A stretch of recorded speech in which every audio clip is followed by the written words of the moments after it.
Hey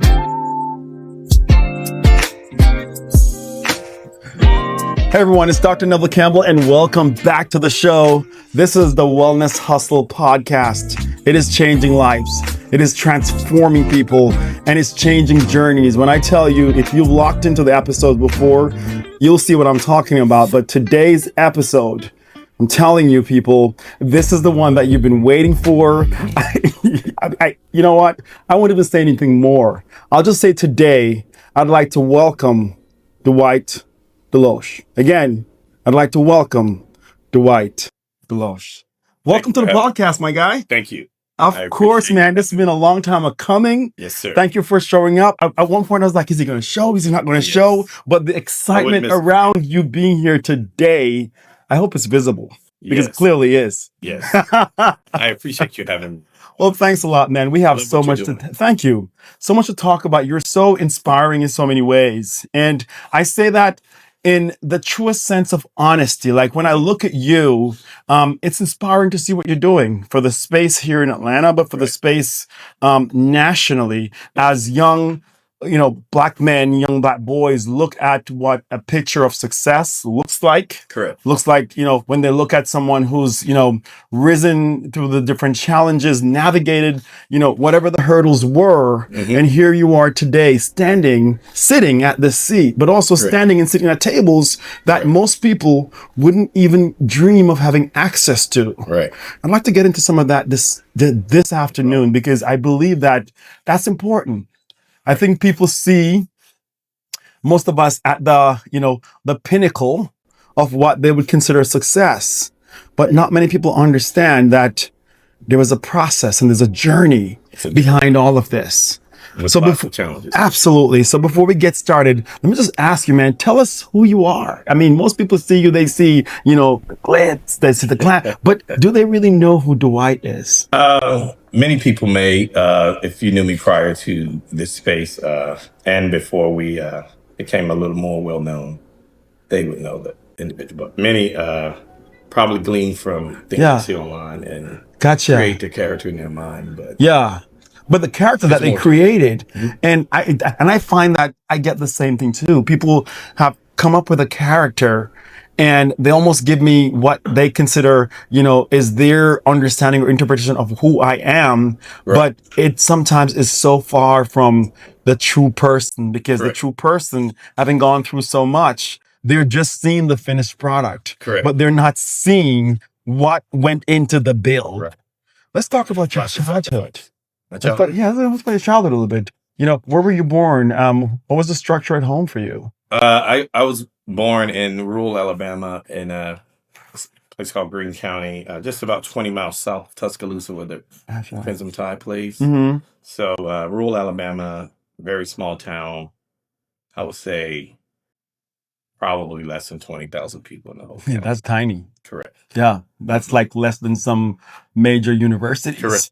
Yeah, it is much less than some major universities. So it's a place where everyone knew each other. Yeah, even the older people knew the younger people. Yeah. It was interesting. Did you find that was helpful in your upbringing, or was it positive or negative in the experience that you took away from that? Well, I tend to, whatever the situation, I try to find the positive in it.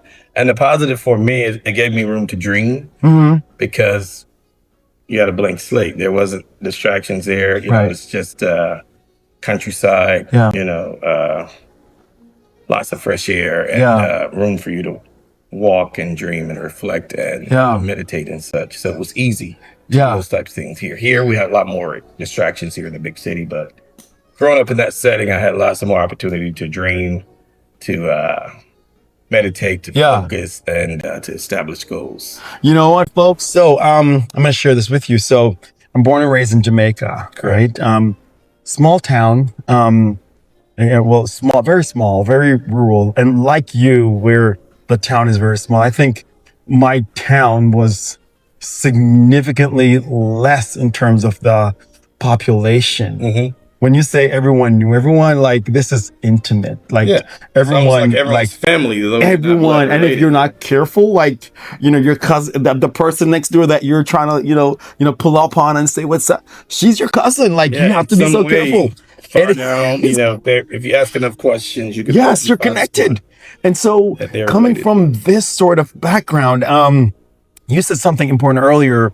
It gave you the ability to dream, because not having access, not having exposure, except what you see occasionally on TV, you're like, oh my goodness, I wonder what that is like. Or, you know, I wonder what living, you know, in that, you know, that high-rise building would be like, and being, in the restaurant. Like, I wonder what those things are like.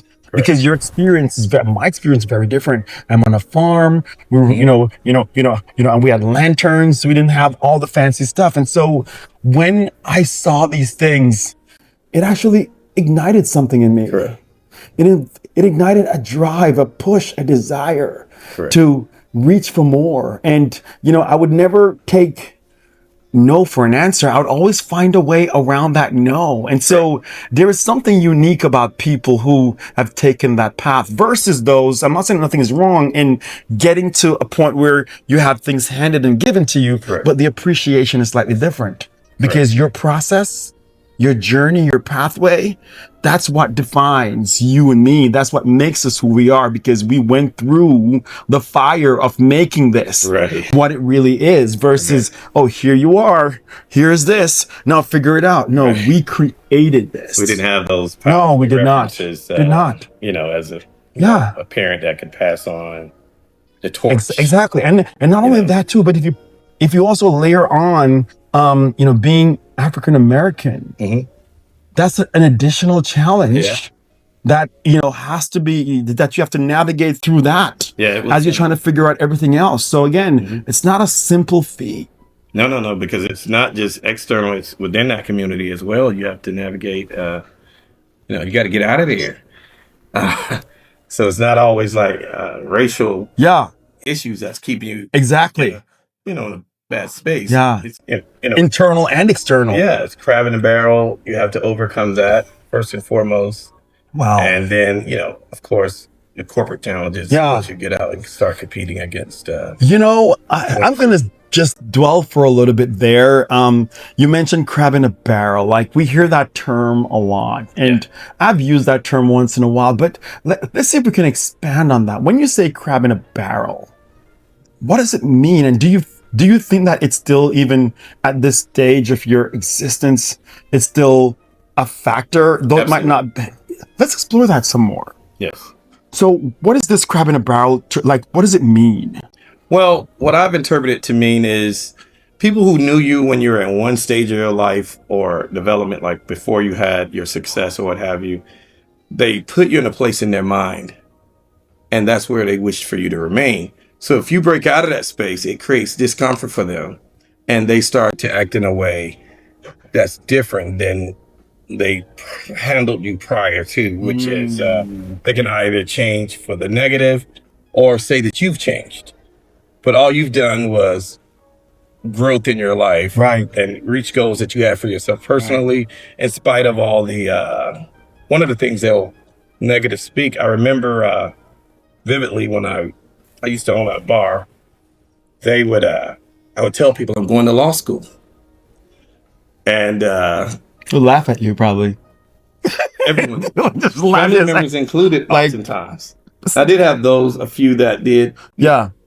Could respect it, but most people thought it was a joke. And it's just stay in your lane. What are you trying to do? Right. You're just doing the most. You're being too much. Well, have you heard that? They'll just think that it's some fantasy you're selling. Like, because, like barbershop talk, I call it. You go to barbershop, you hear all sorts of grandiose goals, and, it's really just... You never actualize it. Right. But lots of people...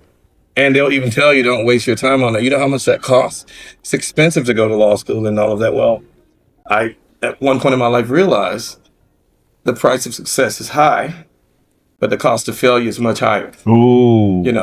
Because failure in this country can lead to human suffering, which we don't refer to as that. But if you're living an impoverished experience, that's suffering. Suffering. Yeah. And it comes with lots of issues. And everything. Everyone was tied to that. Over time.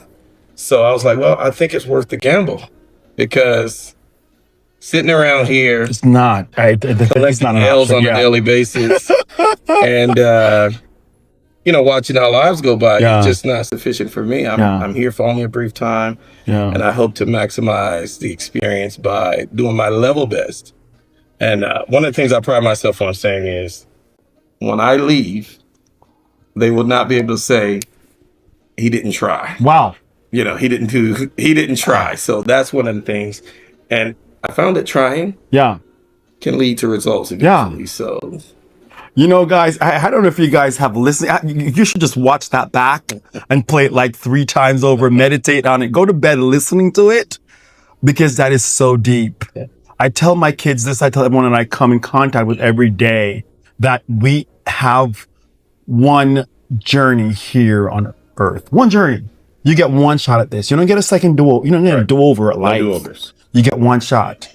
And the way how you do it, or the way how I choose to do it, Dwight, is we all at some point have to face that moment when we are laying on our backs and we're looking up, helpless, in the wee moments of when the curtain is about to close. Correct. My goal at that point is that I have no regrets. That's right. I did it my way.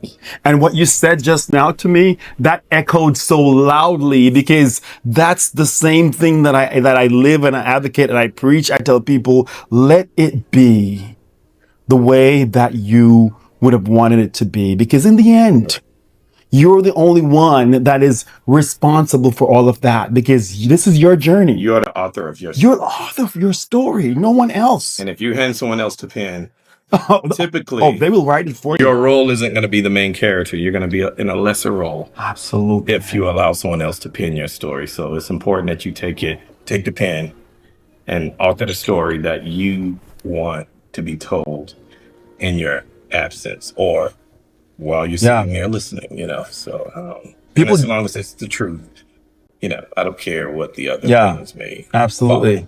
Yeah. Folks, if you never knew him before, get to know the man. I'm telling you, sometimes what you see is far from what's really there. It just takes some time and explanation. Exactly.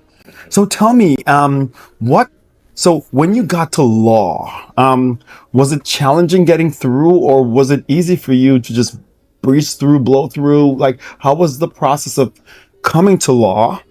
And so that probably was, that's one chapter of you getting to law school, getting through that, and then professional practice. We're going to explore both of those areas. Correct. Tell me about your educational background, when you went to school and all that good stuff. And how was that experience?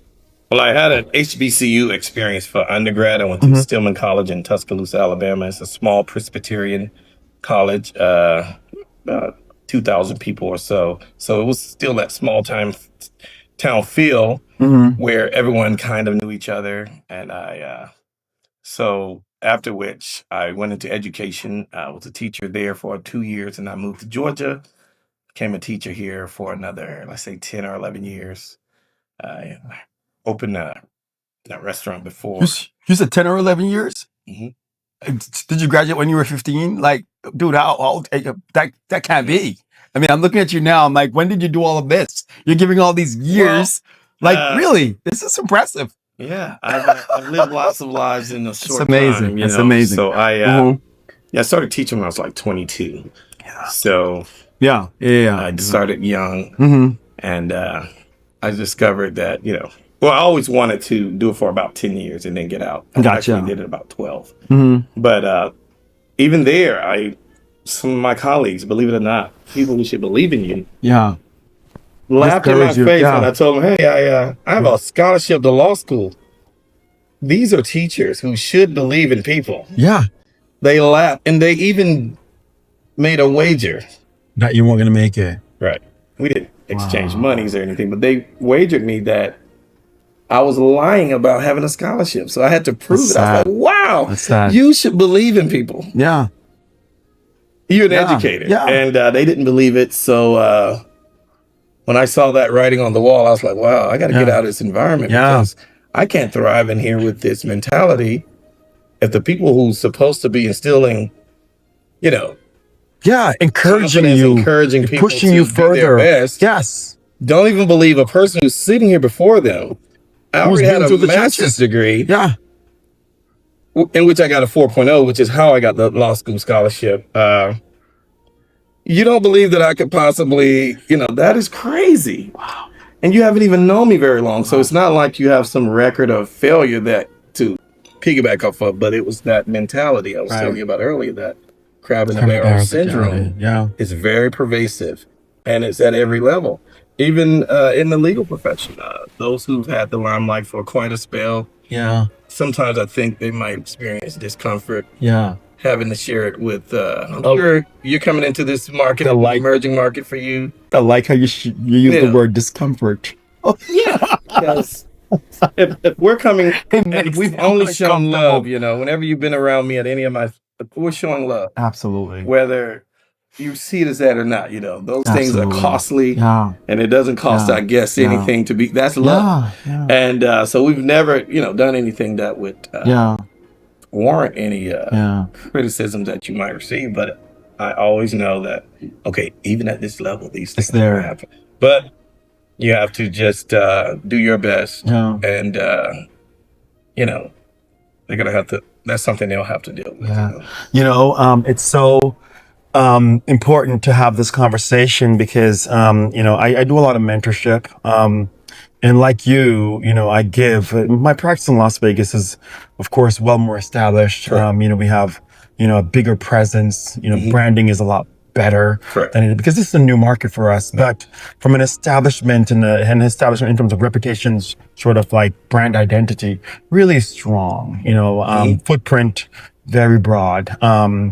Recognizability, quality, work product. Correct. And so, having developed that there, it wasn't without challenges. Right. I can imagine, yeah. And, I say this, in all honesty, it was tough. And some of the toughest challenges came from not external, but they were internal. Right.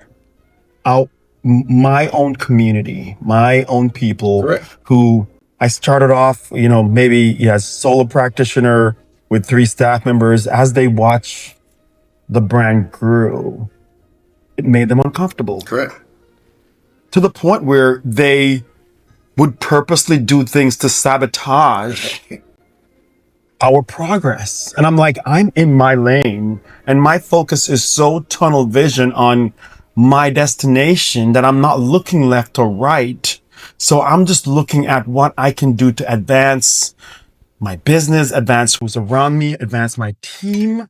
But here I have all these peripheral people and groups around me that is seeing my progress and is purposely trying to hold me back because they are uncomfortable with my growth.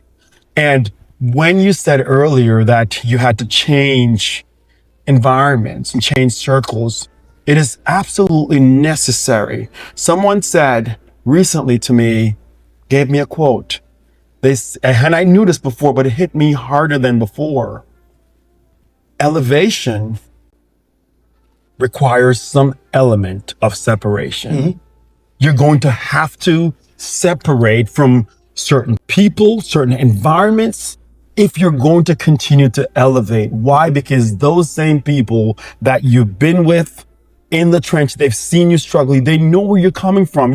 As they see you rise above, that discomfort creeps in, and whatever it creates something just negative in them, and they will tear you down for no reason. Right. It is so prevalent that it baffles me as to why is it that we engage in this sort of behavior when, again, we're trying to build up. We're trying to make something different for the space, for us, for the community, but I see that, I don't see the support sometimes. But that being said, it never stops the progress. That's right.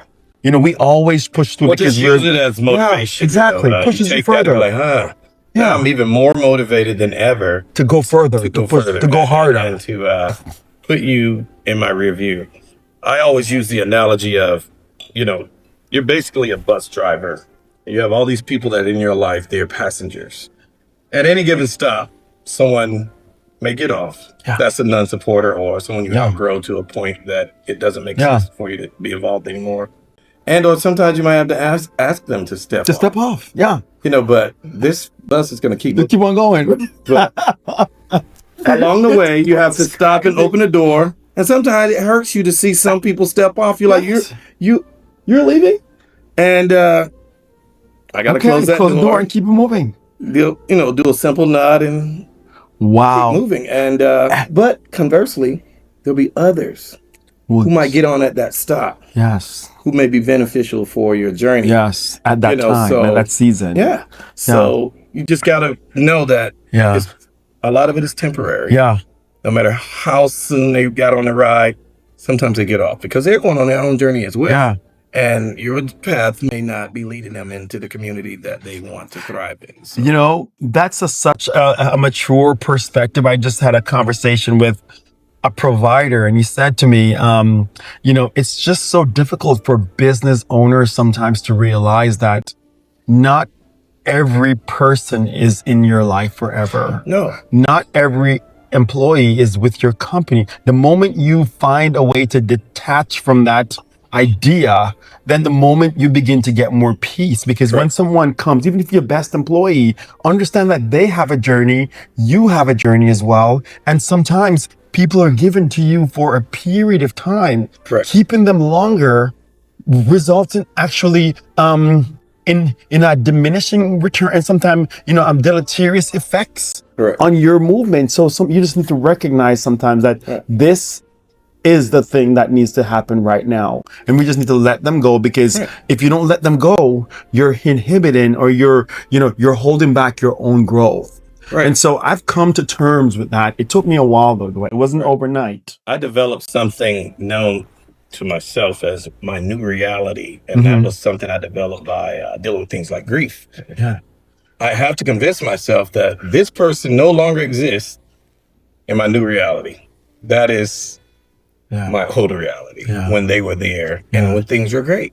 Yeah. But now things either changed or the relationship soured or what have you, or, we just grew our separate ways. That person no longer exists on this plane of my new reality. Yeah. But there's always new characters that come in and fill that role in a more meaningful way than prior to, because you get to determine who you allow in your new reality as well. So I just create a new paradigm in my mind. Okay, this person no longer exists there. But guess what? Someone else is going to walk in and be the supporter that you have been needing for that time. Yeah. They're not there trying to hold you back or use all this pessimistic speak or doubt. Sow seeds of doubt in your mind.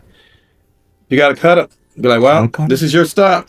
Off the bus. And then someone might get on. You go, oh, who's this? Yes. And you get to, conversing with them or whatnot, and realize you guys might have some common goals or ways synergies, to benefit each other, and just keep moving. And sometimes those other people might be at a later step. Yeah, exactly. They'll come back when they realize. I've been getting new skills. I've been getting new perspective. Something changed, and they're back now that they can add value. Right, or they realize that life wasn't that bad when I had you in my life. Now the grass wasn't greener.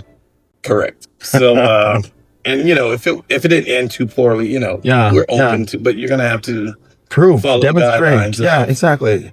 How things currently are in my life, because the guy you knew 10, 20 years ago, not the same. No. Yeah. Every cell in your body replenishes probably over a 10-year period.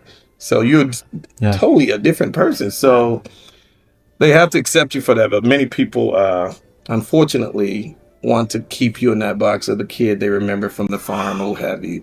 You're like, or whatever the old life is, But I think I sipped to that one.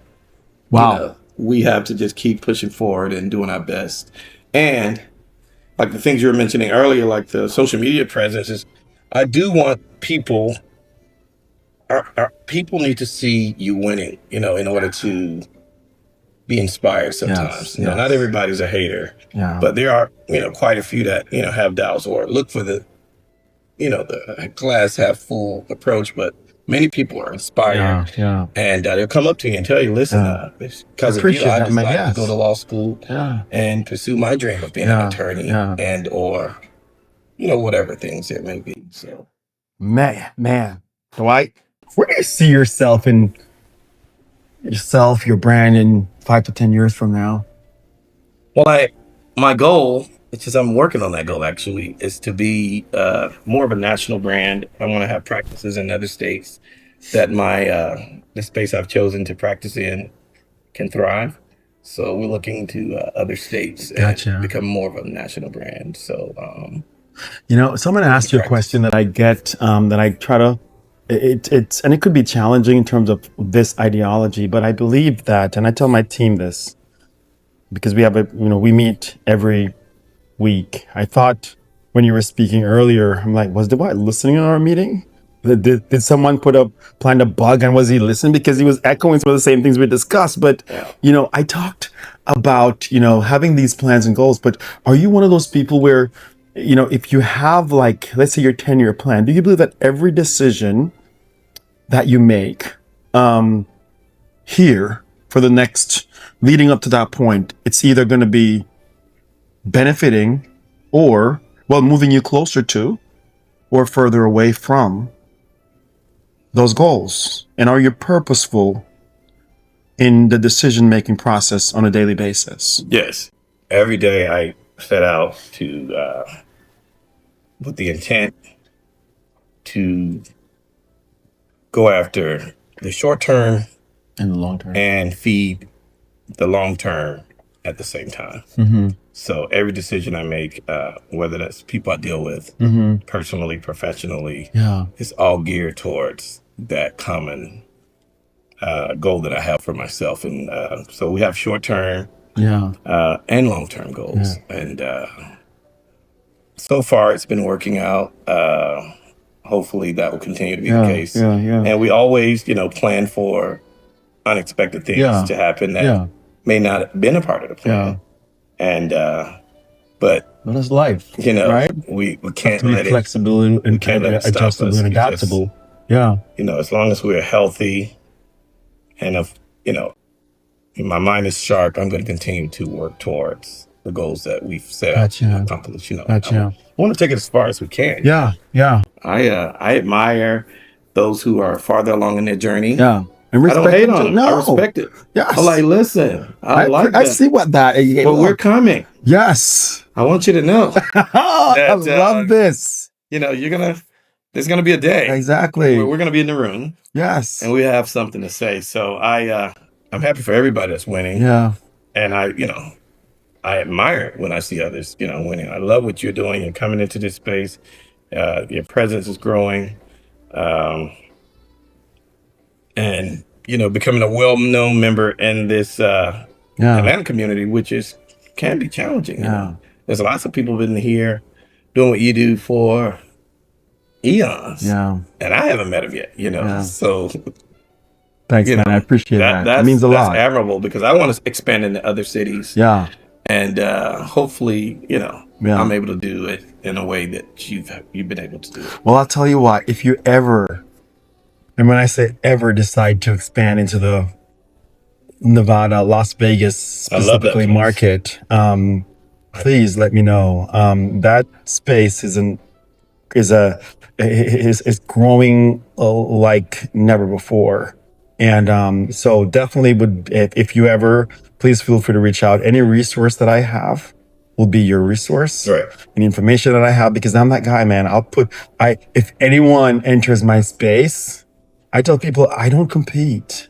No. The people who are engaging in this idea, even for much opportunity. Too many. Even my own colleagues, I'm like, guys, breathe. There's so much that we can gain through professional collaboration. Correct. And be concerned about this competition and chill out. But sometimes when they're not, when their mind is not in the right place, that same crab in the barrel mentality takes them away from what we could do together. Right. Versus what he's doing. You're not focused on the right. If you're so solely focused on where you're trying to go, then you have no time to look at me.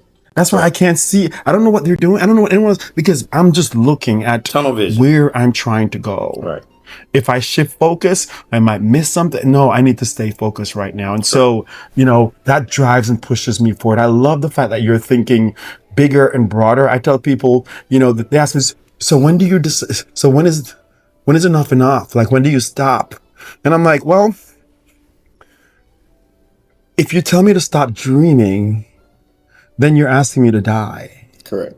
That's me. Like, to me, if I'm alive, I'm only going to continue to dream. Right. And my dream is, if I'm here today, is to be a better version than the man that I was last year. Right. Continue to grow. You grow up until the time of exactly. your departure. You have it's growth.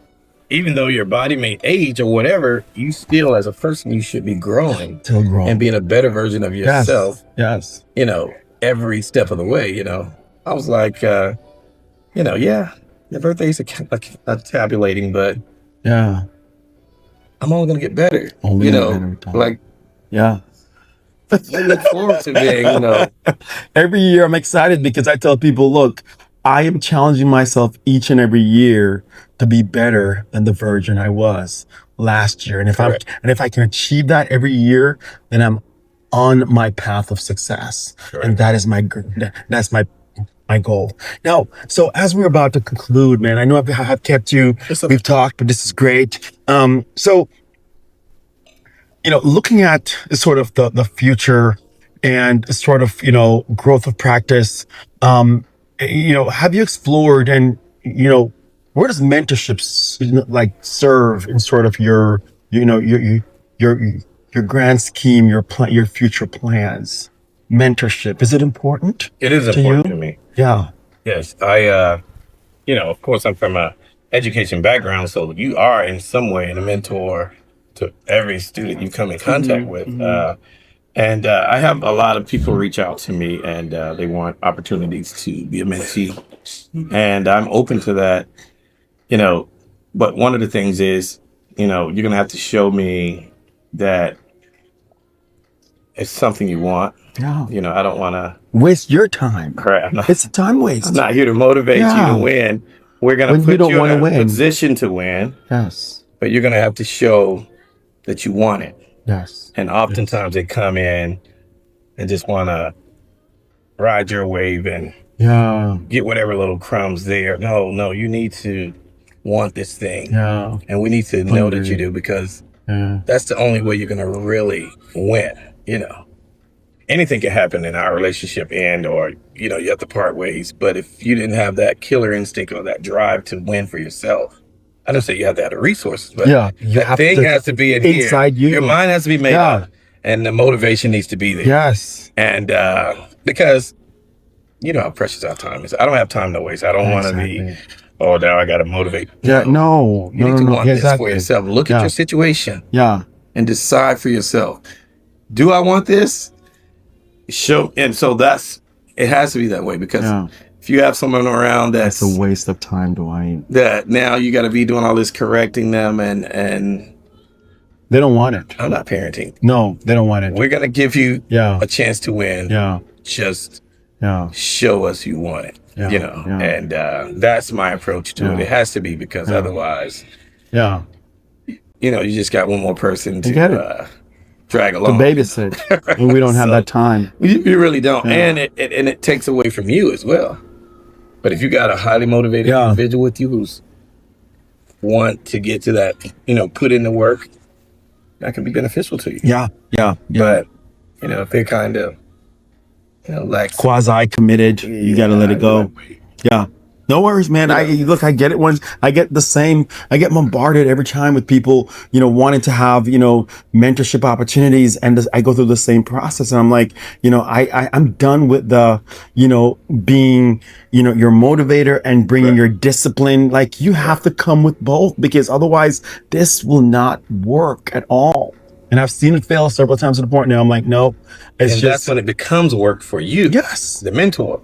It becomes work for you if they come in with the wrong attitude or mindset. Yeah. And I just don't have the time to. But yes, I'm very much interested in that type of thing. But they've got to be gotta prove themselves. They gotta prove themselves, man. They gotta, at this point, I believe that, in our professional growth, if someone is coming asking us for, okay, break this down to me or show me the way, you have to show me that you are ready for this, because otherwise, and a qualified candidate. yes, there you go.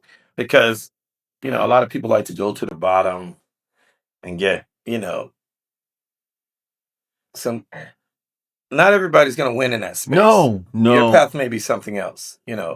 I believe in those people who have a legit chance of winning, helping them to win, instead of trying to create some fictional narrative in my mind of someone who has no shot at winning. In regards to the mentality or whatnot. Yeah. And putting them on. Well, how? Right. You're just inviting problems into your life. But if they're out there, I meet them all the time that they want it. They just need that opportunity push. to prove themselves. Yeah. That's what we're looking for in regards to that. Perfect. Yeah. Because, I've already wasted enough time on all the other things. I'm like, oh my goodness, Dwight, this has been a great time talking with you today. I won't talk. So I was going to talk to you about this new tort reform and how you foresee that affecting practice and, practice of law for you, based on your practice structure here in Atlanta. But we'll reserve that for another time. Certainly there's a lot of buzz, a lot of attorneys I've talked to. Some have different strategies. Some are concerned. Some are not so concerned. And so still, people are, still trying to figure out their path. What have been your thoughts on this? Just quickly. Well, my thoughts on it has been what I mentioned earlier. That is our new reality. And it is incumbent upon me to figure out how to win in this new reality. They have changed the landscape, but they cannot stop a winner from winning. Ooh. So it's it's a new game, but we've got to adjust. Adjust, yes. Yeah. You got to pivot and figure this out. Pivot and figure it out. Yes. I don't have time to worry about, it's me. They've changed things. Now my life is real. I'm like, no. No, you figure it out. They presented a new challenge, a new hazard or what have you. We just got to figure out how to overcome that and win in the new world that they've created for us. But we're going to win. There's no way for us to fail because we're winners inside. Right. So a lot of people coming around with me, these boogeyman stories. Yes. The huffing and puffing. Yes. Did you never read Chicken Little? But they're coming around trying to instill this fear in you. And I am of the mindset, okay, but how can I now win in this new game? They've changed the rules. Yes. But they can't take away the fact that you can still win. Win, yes. What do I need to do to win? All right. Let me come up with a list of possible ways to win in this new game. But we cannot have the mindset that everything is over. Right. You can't have that mindset. Even if that's venturing into other areas. Yes. We're still going to win. Yes. Because that's who I'm we not are. letting any legislation or anything like that dictate my ability to win. Or my ability to win, because, sir, the challenges I've already overcome to get to here. Right. Some little words on a page. That's not going to be. This fades into insignificance compared to what I've done to get to sit at this table at this point. Right. Really? So, it may have some kind of, drawbacks to it, but at the same time, we just got to figure out how to win in the new game. And they can't stop that. As long as my mind is sharp and I'm healthy enough to get it done, there's no way they're going to be able to stop us from winning in their new game. And I keep I'm starting to turn a deaf ear to it. I'm like, okay, now I need to roll up my sleeves and go a little harder. Yes. But I'm not going to sit here and entertain this whole notion of everything is about to fall. This guy is going to fall and all is gray. Because at the end of the day, my fate is not in their hands. Ooh. So, ladies and gentlemen, I tell you what, I have no more words to say. I told you from the beginning that this is going to blow your mind. I mean, look, you can watch it back for yourself. And I know you'll watch this back multiple times because the gems that were shared. I need to go watch this back several times too. Dwight, it's a pleasure having you. Pleasure having me on your show. Thank you for taking the time. Thank you for sharing your experience, your knowledge, your background, just who you are as a person with us. I think, I know you, I know of you, but this talk has really showed me different dimensions, and highly respected you before, but the level of respect has risen even higher now. Yes, and just want to thank you for opening up and showing us a little bit more of who you are, and also helping us to understand that winners will win no matter what. Right. The environment may change. This is a new challenge. The circumstances, the play field may change, but the winner is going to find a way. Right. Ladies and gentlemen, that might be your lesson for the day. Right? Winners are going to win no matter what. No matter what. Thank you so much, Dwight. Pleasure. Thank you. Yes.